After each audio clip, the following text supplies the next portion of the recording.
Hello ನಮಸ್ಕಾರ ಮತ್ತೊಂದು ಸ್ವಾಗತ ಅಂತ ಹೇಳ್ತಾ ಇವತ್ತಿನ ವಿಡಿಯೋದಲ್ಲಿ ನಾವು SSLC ರಿಸಲ್ಟ್ ಮತ್ತೆ ಏಪ್ರಿಲ್ 24ಕ್ಕೆಲ್ಲ ಮುಂದೂಡಲಾಗಿದೆ ಎಂಬ ಮಾಹಿತಿ ಬರ್ತಾ ಇದೆ. ಅದರ ಬಗ್ಗೆ ಮಾಹಿತಿ ನೋಡೋಣ. ಅದು ಏಕೆ ಮುಂದೂಡಲಾಗಿದೆ ಮತ್ತು ಯಾವಾಗ ರಿಸಲ್ಟ್ ಬರುತ್ತದೆ ಎಂಬ ತಿಳಿಸ್ಕೊಡ್ತೀನಿ. ಆದ್ದರಿಂದ ವಿಡಿಯೋವನ್ನು ಕೊನೆವರೆಗೂ ನೋಡಿ. ಅದಕ್ಕಿಂತ ಮೊದಲು ಈ ಚಾನಲ್ಗೆ ಹೊಸಬರಾಗಿದ್ದರೆ ಈ ಕೂಡ ನಮ್ಮ ಚಾನಲ್ ಸಬ್ಸ್ಕ್ರೈಬ್ ಮಾಡಿಕೊಳ್ಳಿ, ನಿಮ್ಮ ಫ್ರೆಂಡ್ಸ್ಗಳಿಗೂ ಶೇರ್ ಮಾಡಿ. ನೀವು ಸಬ್ಸ್ಕ್ರೈಬ್ ಮಾಡಿಕೊಳ್ಳೋದ್ರಿಂದ ನಾವು ಹಾಕುವ ಪ್ರತಿಯೊಂದು ಮಾಹಿತಿ ನಿಮ್ಮ ಮೊಬೈಲ್ಗೆ ನೋಟಿಫಿಕೇಶನ್ ಬರ್ತದೆ. ಪಕ್ಕದಲ್ಲಿರುವ ಬೆಲ್ ಐಕನ್ ಕೂಡ ಆನ್ ಮಾಡಿಕೊಳ್ಳಿ. ಶಿಕ್ಷಣ ಬಗ್ಗೆ ನಿರಂತರ ಮಾಹಿತಿಗೆ ಈ ಚಾನಲ್ ಸಬ್ಸ್ಕ್ರೈಬ್ ಮಾಡಿಕೊಳ್ಳಿ. ಬನ್ನಿ ತಡ ಮಾಡದೆ ವಿಡಿಯೋ ಸ್ಟಾರ್ಟ್ ಮಾಡೋಣ. ಅದಕ್ಕಿಂತ ಮೊದಲು ಈ ವಿಡಿಯೋಗೆ ಲೈಕ್ ಮಾಡಿ. SSLC ಪರೀಕ್ಷೆಯು ಪೂರ್ಣಗೊಂಡಿದ್ದು ಮೌಲ್ಯಮಾಪನ ಕೂಡ ಕೊನೆಯ ಹಂತಕ್ಕೆ ತಲುಪಿದೆ. ಆದರೆ SSLCಯಲ್ಲಿ ತೃತೀಯ ಭಾಷೆಗೆ ಅಂಕಗಳು ನೀಡುವುದು ಅಥವಾ ಗ್ರೇಡ್ಗಳು ನೀಡುವುದು ಇನ್ನೂ ಚರ್ಚೆಯಲ್ಲಿದೆ. ಕರ್ನಾಟಕ ಶಾಲಾ ಶಿಕ್ಷಣ ಮಂಡಳಿಯು ಈ ವರ್ಷ SSLC ಪರೀಕ್ಷೆಯ ಮೊದಲೇ ಫಲಿತಾಂಶ ದಿನಾಂಕವನ್ನು ಸೂಚಿಸಿದರು. ಏಪ್ರಿಲ್ 24ಕ್ಕೆ ಬರುವ ಸಾಧ್ಯತೆಗಳೆಂದು ಹೇಳಿದ್ದರು. ಆದರೆ ಈಗ ಏಪ್ರಿಲ್ 24ಕ್ಕೆ ಬರುವುದು ಡೌಟ್ ಎಂದು ಹೇಳಲಾಗುತ್ತಿದೆ. ಅದಕ್ಕೆ ಮೂಲ ಕಾರಣವೇ ತೃತೀಯ ಭಾಷೆಗೆ ಗ್ರೇಡ್ ನೀಡುವ ವಿಚಾರವಾಗಿ. SSLCಯಲ್ಲಿ ತೃತೀಯ ಭಾಷೆಗೆ ಹೈಕೋರ್ಟ್ ಗ್ರೇಡ್ ನೀಡುವುದು ಎಂದು ಹೇಳಲಾಯಿತು. ಆದರೆ ಚಿಕ್ಕಮಗಳೂರಿನ 3 ವಿದ್ಯಾರ್ಥಿಗಳ ಅರ್ಜಿಯನ್ನು ಪರಿಶೀಲಿಸಿದ ನಂತರ ಅಂಕಗಳು ನೀಡುವುದು ಎಂದು ಹೇಳಲಾಯಿತು. ಅದಕ್ಕೆ ಈಗ ಮರುಪರಿಶೀಲನೆಯನ್ನು ಹಾಕಿದೆ.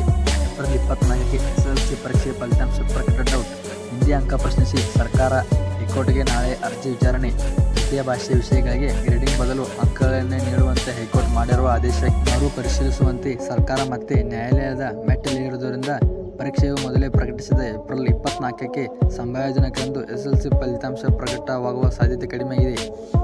ಹಿಂದಿ ಸೇರಿ ತೃತೀಯ ಭಾಷೆಗೆ ಅಂಕದ ಬದಲು ಗ್ರೇಡ್ ನೀಡಲು ನಿರ್ಧರಿಸಿದ ಸರ್ಕಾರದ ಕೆಲವರಿಂದ ಹೈಕೋರ್ಟ್ಗೆ ಅರ್ಜಿ. ಇದನ್ನು ಮನ್ನಿಸಿದ ಕೋರ್ಟ್ ಪುನಃ ಅಂಕವಾಣಿ ನೀಡುವಂತೆ ಆದೇಶ. ಇದನ್ನು ಪ್ರಶ್ನಿಸಿ ರಾಜ್ಯ ಸರ್ಕಾರದಿಂದ ಮೇಲ್ಮನವಿಯಾಗಿದೆ. ಕಾರಣದಿಂದಾಗಿ SSLC ಫಲಿತಾಂಶ ಪ್ರಕಟವು ವಿಳಂಬವಾಗಬಹುದು. ಮೌಲ್ಯಮಾಪನ ನೋಡಿದರೆ ಮೌಲ್ಯಮಾಪನವು ಸಂಪೂರ್ಣವಾಗಿ ಕೊನೆಯ ಹಂತಕ್ಕೆ ಬಂದು ತಲುಪಿದೆ.